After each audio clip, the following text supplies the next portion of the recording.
Have you ever felt that familiar hum in your head? Not a nice one, but that constant buzz, Ugh. the to-do list, the distractions. Oh, yeah. That feeling of being completely overwhelmed, mind just racing. Exactly. We've all been there. Yeah.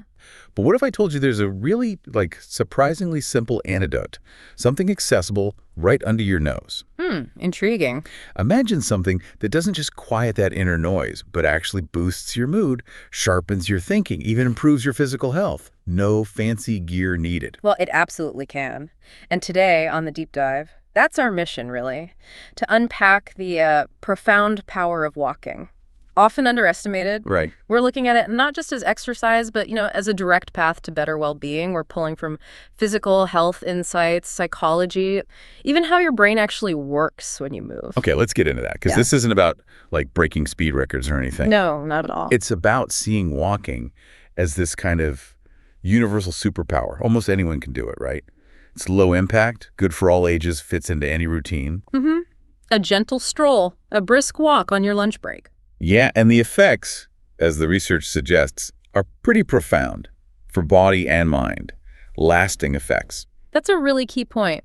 When we talk about physical health supporting mental wellness, walking, well, it really stands out. It's kind of a quiet champion. How so? Well, for starters, cardiovascular health. It directly strengthens your heart, helps lower blood pressure, improves circulation. Okay.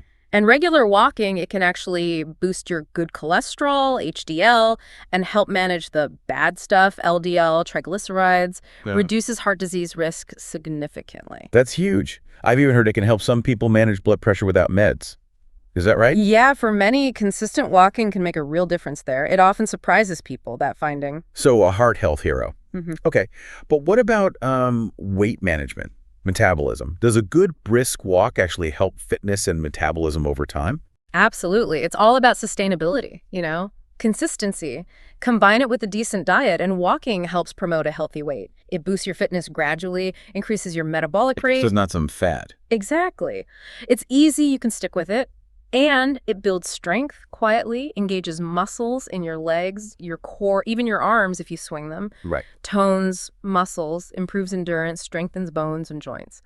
But it's gentle on the body. And you can ramp it up if you want. Totally. Add light weights, find some hills, or just, walk faster. It's very adaptable. That adaptability is key.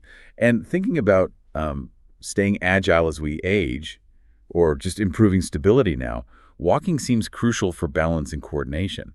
How does it work against that natural decline in balance? It actively uses the neural pathways and muscles involved in proprioception. That's your body's sense of where it is in space. Ah, right. Proprioception. So it improves your posture, stability, flexibility, reduces the risk of falls, injuries, really important for older adults, helps maintain independence. Makes sense.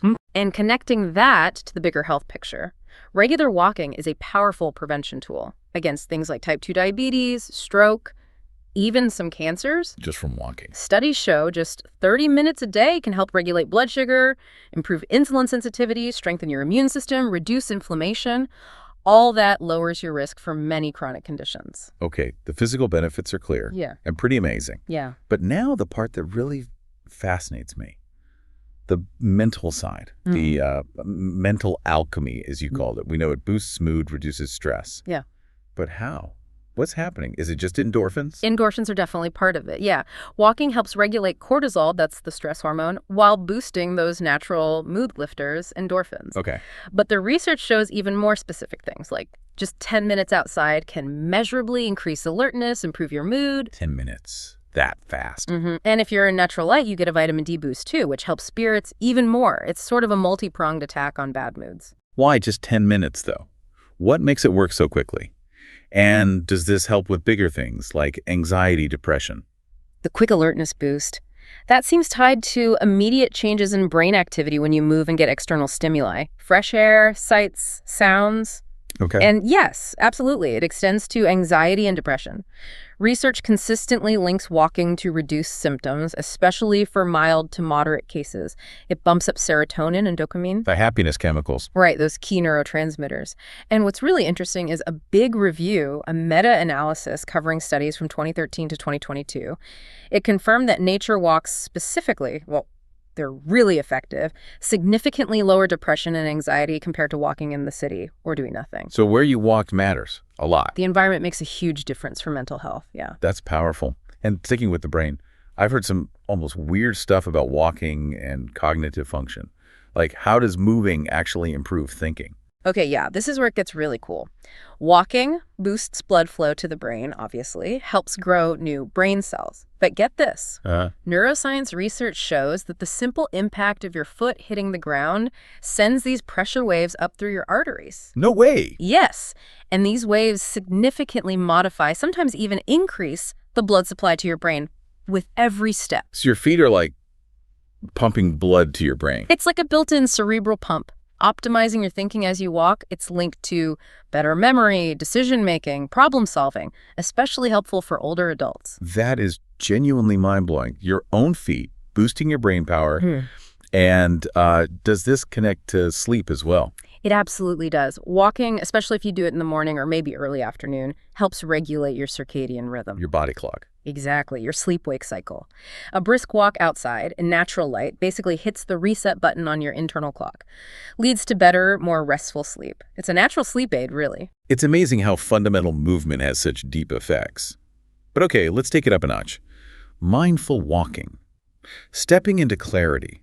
This isn't just exercise anymore, is it? No, this is turning walking into like a mental tool for clarity, productivity. It's almost meditation in motion.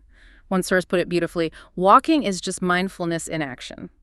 Love that. So how do we actually do mindful walking? It starts with intention, engaging fully. For the basic practice, you just anchor your awareness on body sensations. Like what? The feeling of your feet on the ground, really notice it. The movement in your muscles, that subtle rocking as your weight shifts.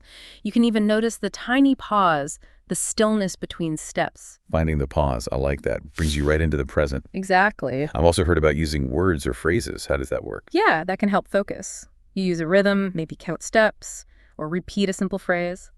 Mindfulness teachers suggest things like, I have arrived, I'm home, or in the here, in the now, or even nowhere to go, nothing to do. Anchors the mind. Quiets the chatter. Another way is sensory walking. You consciously tune into all 5 senses. All 5. While walking. Yep. Notice how the view changes. Really feel the ground under your feet, how it changes texture. Listen to your footsteps, other sounds. Notice smells, even tastes in the air. It's incredibly grounding. Sounds very immersive. What if you want to connect more with your own body during the walk? For that, you could try body awareness walking. It's like a body scan, but you're moving. Okay. You just shift your focus slowly through your body. Feet, ankles, knees, hips, torso, arms, shoulders, head. Noticing sensations, movements in each part as you walk. It really heightens your physical awareness. And for changing your mood, you mentioned appreciative walking. Yes, this one's great. You actively look for the positive. Deliberately notice beauty around you. Like what? A flower? Could be a flower, a cool tree, the way light hits a building, maybe someone being kind. You actively seek out the good stuff. And studies show this practice has a lasting positive effect on mood. You're sort of retraining your brain. Retraining the brain to see the positive. Powerful. Okay, last one. Observational walking. How's that different? This one's more about noticing your inner reactions. You become aware of how you feel emotionally about people or things you see, and then you notice how those emotions might actually change how you walk, how you perceive things. You can even play with it, like try walking as if you feel anxious, then confident. See how the world looks different. Wow, that's like a real-time mind-body experiment. Exactly. And looping back to nature, doing any of these mindful practices in nature, especially powerful, forests, studies show impact depression and anxiety more than just green suburbs. And quieter forests are even better. Often, yes. It suggests the quality of the nature matters, its calmness, its restorative power.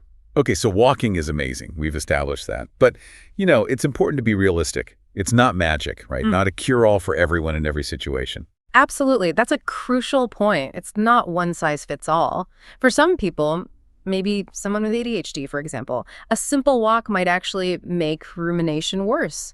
It could feel boring, agitating even. Right. So what do you do then? How do you personalize it? Good question. There are strategies. If your mind wanders into negative loops or you just get bored, Try listening to something.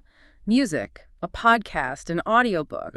Distraction in a good way. Exactly. Redirects focus, makes it enjoyable, not agitating. That can be key. Okay. And sometimes maybe a short walk isn't enough. Right. For some people, you need a longer walk, maybe an hour or more, to really feel those endorphins kick in, to clear your head properly, or maybe combine walking with something more intense. It's finding your dose. Finding your dose. I like that. And what about walking with others? Big one. Social connection. Walking with a friend, a partner. It turns into a conversation, a de-stressing session. For some, that's way more effective than walking alone. Makes sense. Someone to bounce things off of. And then there's intentionality. We really encourage you. Set an intention for your walk. What's the purpose? Like, what do you want to get out of it? Yeah. Are you trying to calmly think through a problem? Practice self-compassion? Focus on solutions, not just venting frustration in your head? That focus can totally change the walk's outcome. Setting an intention. Okay. And hey, let's be real. Sometimes walking isn't the answer for emotional release. Maybe you need to dance it out to loud music or do a different kind of exercise. That's valid too. So other things work too. It's about finding your thing. Exactly. The most effective walk or movement is the one that works for you. The one that helps you find clarity, calm. Experimentation is really the name of the game. Your walk, your rules. Got it. So practically speaking, how do people weave this into their lives, make it a habit? The absolute key is start small, let it grow. Don't feel like you have to do an hour on day one. Just get moving. Just get moving. Even a walk around the garden counts. Build consistency, build confidence. Then set achievable goals. Fit it into your schedule realistically. Increase time or distance gradually. And this is maybe the hardest part. Treat it like an important appointment. Yes, schedule it. Make it non-negotiable time for yourself, sacred time. And pick routes you actually enjoy. Environment matters. Totally. Right. A quiet trail, a nice park, familiar streets, whatever lifts your spirits makes a huge difference. And gear. Keep it simple. Super simple. Comfortable, supportive shoes, that's the main thing. And dress for the weather. No need for fancy gadgets. Although technology can help with motivation, right? Apps and Oh, stuff. for sure. Fitness apps, step counters, Strava, they can track progress, give you that sense of achievement. Even a simple wall chart works. Gamification like Pokemon Go or geocaching can make it fun too. True. Okay, what else? Be flexible. Life happens. Don't beat yourself up if you miss a day. Just get back to it. And take a moment now and then to reflect. How does walking actually make you feel? Notice the impact on mood, energy, outlook. Check in with yourself. And consider connecting with others, local walking groups, online communities. Camaraderie helps. Inspiration, shared experience. Good tips. Okay, so let's wrap this up. As we've kind of explored in this deep dive, this simple act, walking, it's actually this profound tool. It's accessible, science backs it up, enhances physical health, boosts mood, sharpens the mind. Cultivates presence, clarity. It's a pathway to emotional regulation, stress reduction, just overall well-being. Really powerful stuff. And the key takeaway seems to be, it's not just about the distance, is it? Not at all. It's about the intention you bring, how you tailor it to your needs, transforming this everyday movement into something mindful, something powerful. So here's the thought to leave you with. As you head out for your next walk, maybe ask yourself, what new insight might I unlock? What fresh perspective, what inner calm could I find? Just by putting one foot in front of the other with a little more awareness, maybe even feeling those pressure waves boosting your brain. Something to think about on your feet. Until next time, keep walking, keep exploring, and keep diving deep into what makes you feel truly well.